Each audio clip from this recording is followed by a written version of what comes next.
Olha, existe um tipo de controle bem corrosivo que age meio que nas sombras dos relacionamentos. Ele não faz barulho, não é nada óbvio. É o que a gente chama de manipulação silenciosa. E o poder dela é que, sem precisar levantar a voz, ela pode simplesmente desmontar a realidade de uma pessoa. Vamos entender direitinho como isso funciona.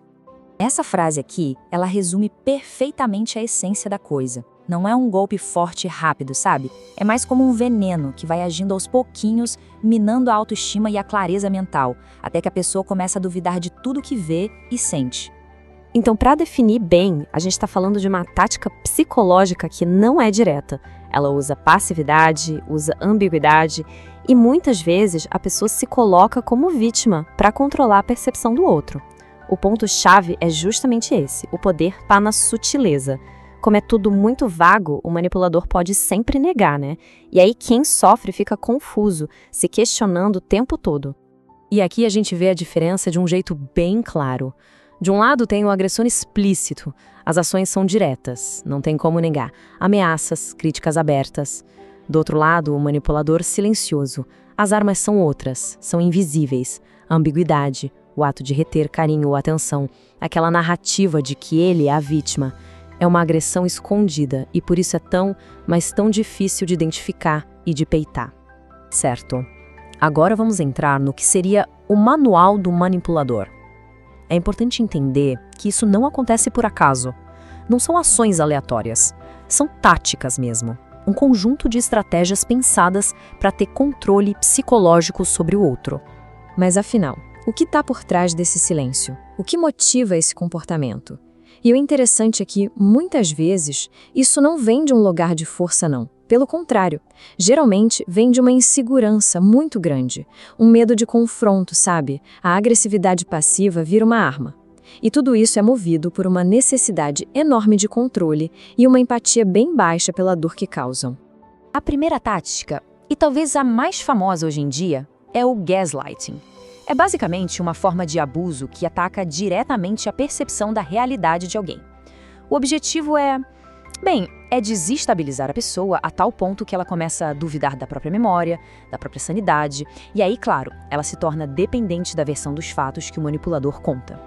E essas frases aqui são clássicas. Eu nunca disse isso. Você tá lembrando tudo errado. Nossa, como você é sensível. Pra que esse drama todo? Sozinhas, elas podem até parecer inofensivas, mas quando são repetidas dia após dia, elas vão minando a autoconfiança.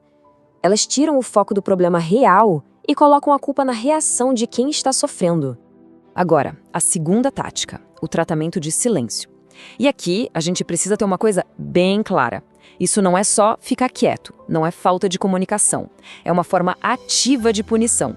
Para ter uma ideia, a neurociência já mostrou que o nosso cérebro processa a dor da rejeição social nas mesmas áreas que processa a dor física. Ou seja, é uma arma. E uma arma muito cruel. E tem também o DARVO. É uma sigla em inglês para um processo de 3 passos que é impressionante de tão eficaz. Primeiro, a pessoa nega o que fez. Depois, ela ataca quem a confrontou, questionando o caráter, a sanidade. E, por fim, o passo final. Ela inverte os papéis de vítima e ofensor.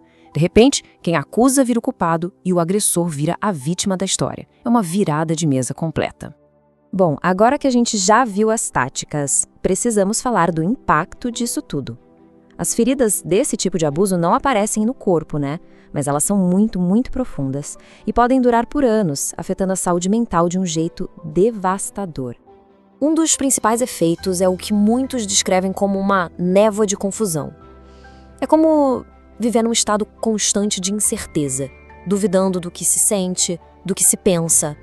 A vida vira uma ansiedade sem fim, uma exaustão emocional e uma culpa que a pessoa nem sabe de onde vem.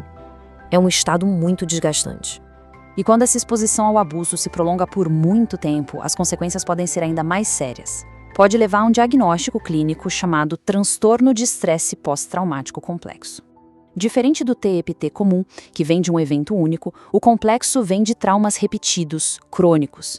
E os efeitos disso na identidade da pessoa, na forma como ela lida com as emoções, são profundos. Mas isso é muito importante. É possível sair dessa névoa. A clareza é possível. Agora, a gente vai ver algumas estratégias para começar a neutralizar essas táticas e, aos poucos, retomar o controle da própria realidade. É um caminho de volta para a autonomia. O primeiro passo, e talvez o mais fundamental de todos, é reconhecer e registrar. Dar nome aos padrões. Sabe por quê? Porque a manipulação vive na ambiguidade. Então, manter um diário, um registro privado com datas, eventos, o que foi dito, isso cria uma prova factual. Contra aquele "eu nunca disse isso", o seu registro vira a sua âncora na realidade. É a prova de que a sua memória não está falhando. Depois, tem uma estratégia de distanciamento muito poderosa, conhecida como a técnica da pedra cinza.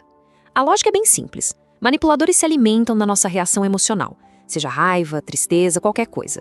A ideia da pedra cinza é não dar essa reação, é se tornar emocionalmente desinteressante, como uma pedra mesmo.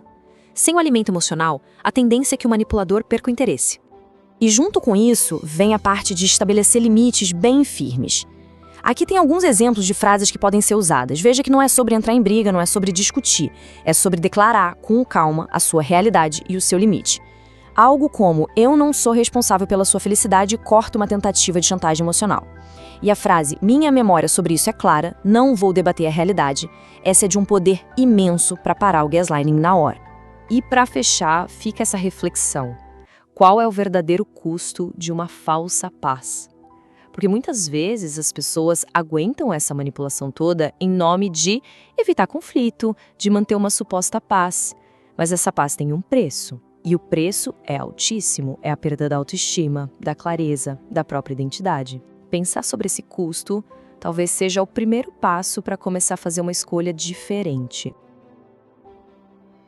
Se você gostou desse conteúdo, se inscreve no canal e ativa o sininho. Tem muito mais mistérios vindo aí. Deixa seu like, comenta o que você achou e qual tema você quer ver no próximo. Sua participação ajuda demais e faz essa jornada continuar. Vamos juntos!